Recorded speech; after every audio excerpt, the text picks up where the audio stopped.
এই ইহুদি এবং খ্রিস্টানকে আপনার মনে নাই, লজ্জা নেই আপনার, হায়া নেই আপনার, শরম নেই আপনার? এই ইহুদি, যে ইহুদি, সকালে একটা ডকুমেন্টারি দেখলাম, একটা বিশ্বস্ত একটা গণমাধ্যম, কাতার ভিত্তিক গণমাধ্যম আল জাজিরার একটা রিপোর্ট দেখে গা শিউরে উঠলো।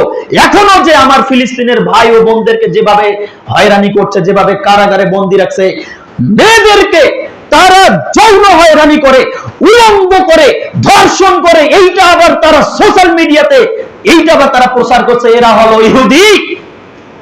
আমার মুসলমান বোনকে এরা আমার মুসলমান বোনকে ধর্ষণ করে, সেই ইহুদির সাপোর্টার আপনি। সেই মুসলমান বোনকে ধর্ষণ করার পর সেই মুসলমান বোনের আবার স্তন কেড়ে দিচ্ছে, সেই ইহুদির আপনি সাপোর্টার।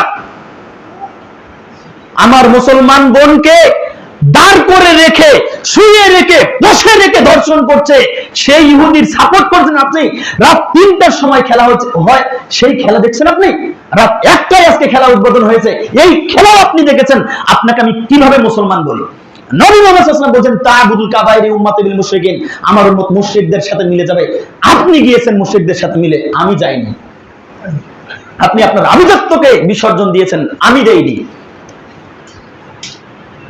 আমি যদি ওই মেসির, আমি যদি ওই আর্জেন্টিনার, আমি যদি ওই ব্রাজিলের, আমি যদি ওই পর্তুগালের, আমি যদি ওই বিজাতীয় কোনো ব্যক্তির যদি কোনো জার্সি পাই, পায়ের নিচে পিষা দিব আমি। আবার এটা চিন্তা করব যে ওই জার্সি আমি পায়ের নিচে পিষা দিয়ে আমি আমার পাকে নোংরা করছি কিনা, এটাও চিন্তা করব। আপনি কোন মুসলমান? নবী মুহাম্মদ সাল্লাল্লাহু আলাইহি ওয়াসাল্লাম বলেন, আবু দাউদ 4043 নম্বর হাদিস বর্ণনা করেছেন আব্দুল্লাহ ইবনে আমর রাদিয়াল্লাহু তাআলা আনহু, তিনি বলেন, রাসূল সাল্লাল্লাহু আলাইহি ওয়াসাল্লাম বলেছেন, মান তাশাব্বাহা বিকওমিন ফাহুয়া মিনহুম, যে ব্যক্তি কোন জাতি কোন কওমের সাথে সাদৃশ্য বহন করে, ওই ব্যক্তি ওই জাতি ওই কওমের সাথে মিলে যায়। আপনার আচরণ, আপনার চলাফেরা, আপনার ভাবভঙ্গি যদি মুসলমান সংস্কৃতির সাথে থাকে, কিয়ামতের মাঠে মুসলমানদের কাতারে থাকবেন।